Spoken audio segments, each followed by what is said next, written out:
మీ పిల్లలు ఇంటర్మీడియట్ మరియు ఎంసెట్ చదువుతూ సబ్జెక్ట్స్లో కన్ఫ్యూజ్ అవుతున్నారా? కాన్ఫిడెన్స్ లెవెల్ తక్కువగా ఉందా? రిపీటెడ్ మిస్టేక్స్ చేస్తున్నారా? అయితే మీకోసమే ఉంది రైజ్ యాప్.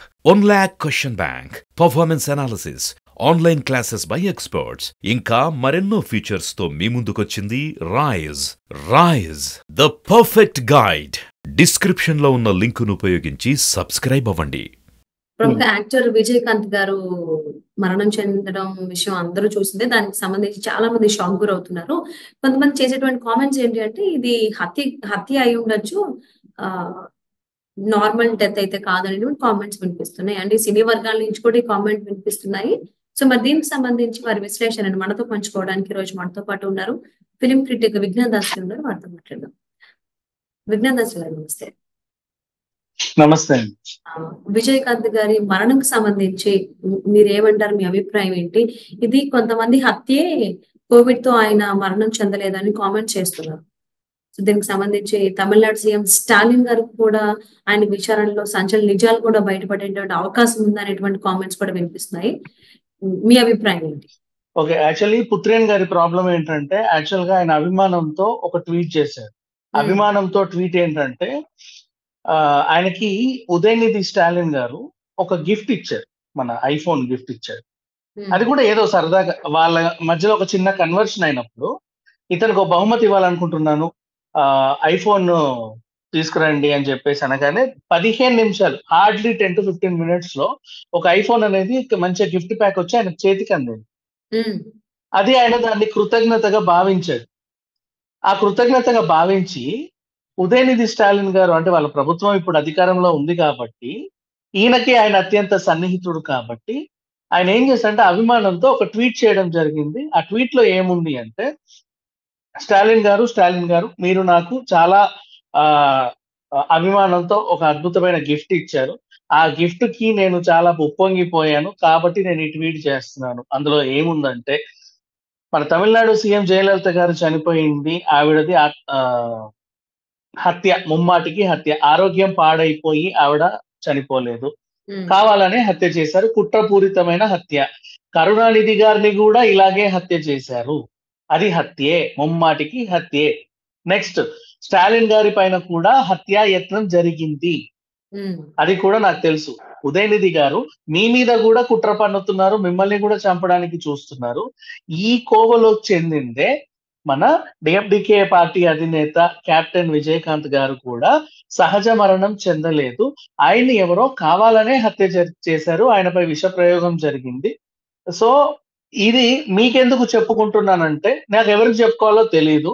అధికారంలో మీ పార్టీ ఉంది, పైగా నాకు కొంచెం మీరు తెలుసు, ఆ మాత్రం సన్నిహితం మన దగ్గర ఉంది. మీరు కూడా నాకు గతంలో ఒక గిఫ్ట్ ఇచ్చారు, దానికి కృతజ్ఞతగా మీకు ఒక ఉచిత సలహా ఇవ్వాలనుకుంటున్నాను.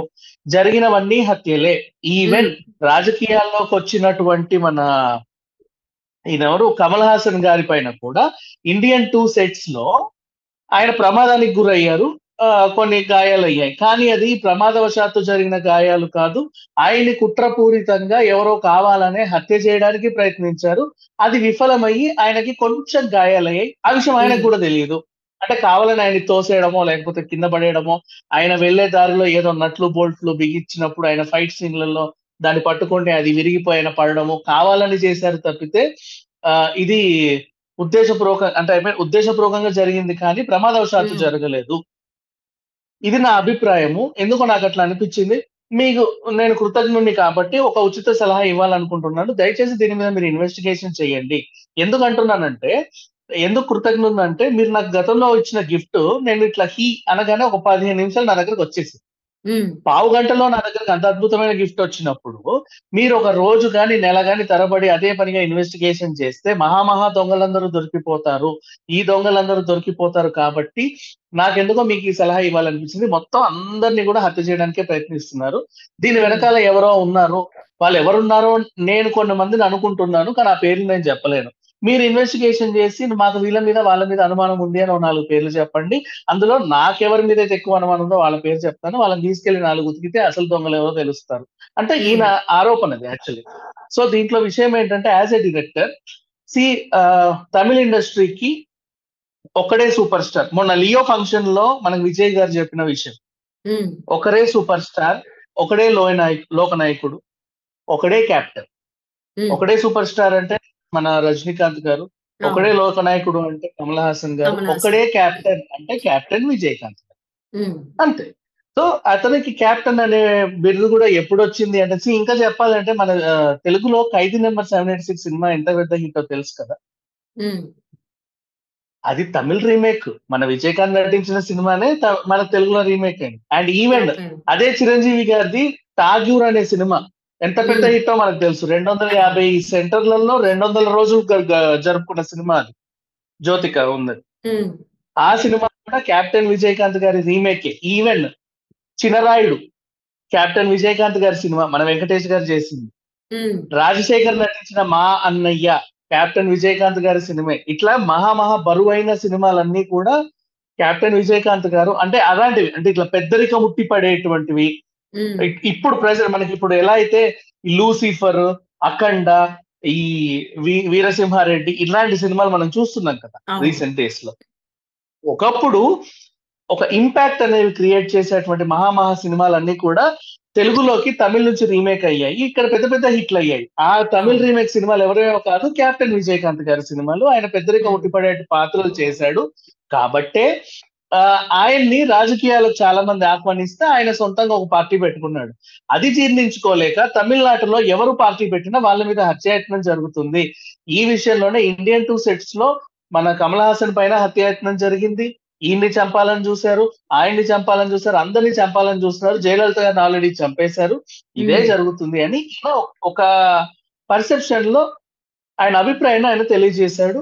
అది అభిప్రాయంగా తెలియజేస్తే అదొక ఆరోపణ చేసినట్టు దానిపైన ఆధారాలు చూపించాల్సి వస్తది కాబట్టి, ఉమ్, ఈయన వాడినటువంటి డ్రమాటిక్ లింక్ ఏంటంటే, స్టాలిన్ గారు నేను మీకు కృతజ్ఞుణ్ణి. మీరు నాకు అప్పుడెప్పుడో అదేదో చేశారు. దానికి నేను రిటర్న్ గిఫ్ట్ గా ఒక ఉచిత సలహా ఇవ్వాలనుకుంటున్నాను. అది ఉచిత సలహాయే. కేవలం నా అభిప్రాయం మాత్రమే అని ఉమ్, స్టాలిన్ గారికి చెప్పుకుంటూనే ఒక బహిరంగ లేఖను రిలీజ్ చేశారు. బహిరంగ లేఖ ఉమ్, అని ఎందుకు అంటున్నానంటే, నిజంగా ఒక బహిరంగ లేఖ ఆయన పత్రికా పూర్వకంగా రిలీజ్ చేసి ఉంటే ఇప్పుడు ఆయన పైన గీసులు ఇవన్నీ పెట్టాల్సి ఉంటుంది. నీ దగ్గర ఆధారాలు ఏవి, నీకు ఎలా తెలుసు, ఇవన్నీ అడుగుతారు. ఇప్పుడు ఆయన చెప్పుకోవడానికి ఈజీగా ఉంది. ఏంటంటే నేనేం బహిరంగ లేఖలు రిలీజ్ చేయలేదు. నాకు సంబంధించినటువంటి, నాకు అత్యంత సన్నిహితంగా ఉన్నటువంటి ఉదయనిధి స్టాలిన్‌కి నేను జస్ట్ ఒక ట్వీట్ పెట్టాను అంతే. ఒక ఇన్‌స్టా వేదికకో, ట్విట్టర్ వేదికగానో, ఫేస్‌బుక్ వేదికగానో ఇంత పారాగ్రాఫ్ రాశాను. ఆ ఉమ్, పారాగ్రాఫ్ ఆయన చదివి నాకేదో ఇస్తారు. ఇంకా 'నేరం' అనే సినిమా, 'Neeram' or something Tamil cinema. Um, దాని ఆహ్, అంటే ఆ సక్సెస్ దాంట్లోనే జరిగిందంట. ఈయనకదేదో ఫోను గిఫ్ట్ ఇవ్వడం. సో, ఇట్లా నాకు నువ్వు గతంలో ఏదో చేశావు కాబట్టి నేను నీకిది చెప్పదలుచుకున్నానన్నట్టుగా ఈయన చెబుతూనే 10 మంది మీద ఆరోపణ చేశారు. ఇప్పుడు ఎప్పుడైతే ఈయన ఈ ఆరోపణ చేశాడో తమిళ్ ఉమ్, ఇండస్ట్రీ, తెలుగు ఇండస్ట్రీ ఒక్కసారి బగ్గుమనింది. రీసెంట్‌లీ విశాల్ ఒక ఆరోపణ చేశాడు. ఏంటంటే హిందీ ఇండస్ట్రీలో మన డిస్ట్రిబ్యూటర్లు, ఎగ్జిబిటర్లు ఇవన్నీ పక్కన పెట్టేస్తే అసలు సెన్సార్ బోర్డే అమ్ముడు పోయింది. ఇంత చిల్లరిస్తే తప్ప మాకు సర్టిఫికేట్ ఇవ్వనంటుందని ఒక ఆరోపణ చేశారు. ఉమ్. అది ఎంత సంచలనమైందో అది మర్చిపోక ముందే ఇప్పుడు ఈయన పెట్టినటువంటి ట్వీట్ మళ్ళీ అంత చర్చకు దారి తీసింది. అది జరిగింది.